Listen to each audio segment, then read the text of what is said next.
I had to make it through high school dealing with daddy, grandmama, mama. Daddy don't really want to let me do my thing until I finish school. So, I'm forcing it. I'm sneaking out at night, grandma lying for me. I'm going to show Jay picking me up from grandma's house.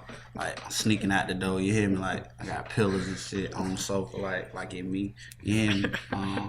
Cause the show might some be real Ferris Bueller show shit, might be like for real. 4 hours away, so you know what showtime is, like 12 o'clock, 11 o'clock at least. So they ain't get home by 2, 3. So that overnight, I gotta go to school in the morning. Yeah. And then I used to have to, even with going to girls' house, I had to sneak out, and then go spend the night. Real Casanova right here. And after that, the people caught on to us, and really was bigger than what we thought we were. I was bigger than what I thought I was. I didn't know the type of potential I had back then, just being honest. And I just started going for it. I know, just sang them a little harder, because I always kind of like wanted to be a singer, like R&B like the singer, Beyonce of the group. Shut up. Fuck up. Like that spot, on the stage, that one person or that one mic got a guitar on me or something. Like, I just always pictured that for me, So I just always used to add that into just my thing, like my music, and that kind of became my thing, like my fans, the people, they kind of put that on me, and I didn't understand what they were saying back then, like I'm saying, like it kind of was over my head that I had that type of potential and power back then, How did Rich Kidz go from being that group to a duo? And where are y'all at with each other now? Everybody cool. We still do Rich Kid reunions, and no problem between the crew. No individual problem. I guess it was. Keep it real, man. I ain't signed no papers, bro. You hear me? So I'm just keep it all the way real. I ain't signed no papers, so that stopped the deal. You feel me? And then after that, like I'm saying, I was watching Caleb, and I wanted to be with Caleb. So that was like my friend for real. He put me in Rich Kid, what I'm saying? So of course it stayed me and him, after. But I guess it was when the deal didn't go through. Everybody, Which deal is this? Why you ain't signed the paper? Yeah, it wasn't right. It wasn't right. Right. Lawyer. My dad. Oh yeah, the best lawyer. By the grace of God, I wasn't old enough to go do it on my own. Yeah. Everybody had to sign, except me. And I thank God that it make the city. Yeah. But yeah, that was kind of I guess why it was a breakup. But it seemed like everybody already had they solo. Like thing on already ready, motion. To oh yeah, I can wait for that, boom, cause as soon as 2 days later, this is no bullshit. 2 days later, John named Jose Guapo. Then Shaw was already pushing the 5th Street shit while we was rapping, cause we all was together, so his Southside crew used to be, we was in tank. Bankroll Mafia, all that shit. So he went straight that. John went Jose Guapo. You know what I'm saying? So it was working for everybody. Me and Caleb, we said we're gonna stick it out. We kept the Rich Kid name going. Went about 5 more years. And actually, when that breakup happened, it wasn't no breakup. Caleb actually asked me while we was in LA. We was in LA. I think it was Rolling Loud or something. And Caleb asked me, "What you think about going solo, little bro?" And I'm just behind you 100%. That's real. And I couldn't believe he asked me that. You know what I'm saying? So yeah.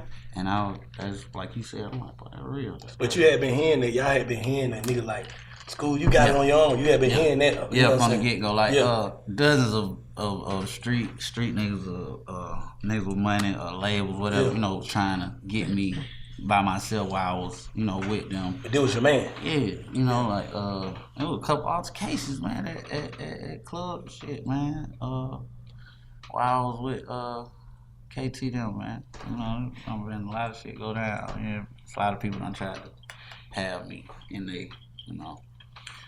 But just I don't know. I always wanted to make the right decision.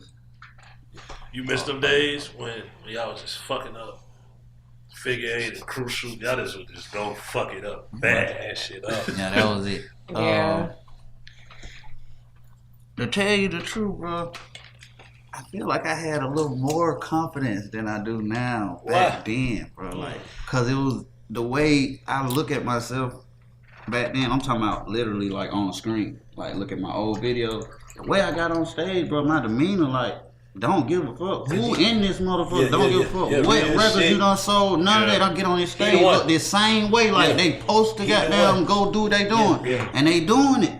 So, like, I feel like I had more confidence back then just on the music part. I mean, on the performing part, like, just knowing what I'm, you know, it kind of looked like I knew what I was doing. Like, I knew what I had going on, you know, but I know I didn't. I just, you know. Yeah, because you weren't trying to do it. Yeah. That's what it was. Like, It was just natural. doing it. Yeah, you just doing that shit. And then, you know, shit like me, I'm a little different. I don't know, like, I'm scared of small crowd. Cause I guess I was spoiled into the game. Like, our first little shows was birthday bash and shit. Like, so like, I'm afraid of, like, I kind of like ball up in front of a small crowd of people. Anxiety. Yeah, like, I don't know. Like I'm just now starting to rap or something, but if it's live, I'm coming out there like I just said, still, like an old day, like, like, yeah, how it's supposed to go. And I feel like I was just spoiled too much because I be expecting that every time, you hear me? Sometimes, every time it ain't gonna go like that, you know, until you just do what you're supposed to do, get all the way up through that. What kind of, I know y'all niggas setting trends like a motherfucker. Man, me, I put my hand up for the singing and rapping, man, on this end of the map, whatever. I'm gonna tell you, it's two people before you. You feel me? It's two people. I'm gonna tell you who it is. For sure. Kilo and CeeLo. Yeah, that's it. For sure. Kilo and CeeLo. Yeah, that's it. That's it. Then when you came, this shit switched. Yeah. So like, do you have like one of those, like, every time you hear a nigga that sounds like you, do you have one of those like, all these niggas are my sons moments? Nah, I ain't. I mean, I have those moments, but they. Come on, nigga, this big fact now. I'm saying I have those moments, but they're rare. Like, I don't know, I'm too humble, I guess, and I think I need to break that. But I don't. It's. But you do agree. I do agree that niggas. You owe do me. agree. Niggas owe me. Overly. Niggas owe me. Okay, let's just get that clear. But I'm not one of them that's just, I don't feel like that's cool to just be one of them people like, bro, y'all nigga hold me. Like a mad rapper. Like I need to get on my shit and get the right there, cause basically like this game so damn fake and stupid. Like every time you step on a record though, you stepping on the motherfucker. Yep. That Lucci, Yep. that's the classic. They got that shit that y'all just dropped with Boot. Yep. Classic. Happened to Atlanta. Yeah, that shit classic. Yep. No, that shit classic. It's like Sleeping Giant. Yeah, I try to come and, you know, set the record every time I come get on something, you know, leave a stamp. You do that. For sure. I feel like you still, though, I mean, I don't know how, you writing for other people that we do know and don't know about? I have. Okay. I just feel like it. We ain't gotta. I have. People have written for me before, but they don't, like, all my music, most of my music, this is probably like, you can count on your hands songs like that people don't wrote for me. But I really write most of my music, just me. If you have tunes in my head, you hear crazy. I can't. So like, what's your creative process like when you're in the process of creating? Like, what do you need to have? What kind of vibe do you have to be in? Like, what kind of space do you like to create in? All that kind of shit. To make those hits. Tell you the truth, I got different ones because it's like I could be just, you know, just happy, just chilling. I'm like on some just made some money happiness. want to go in.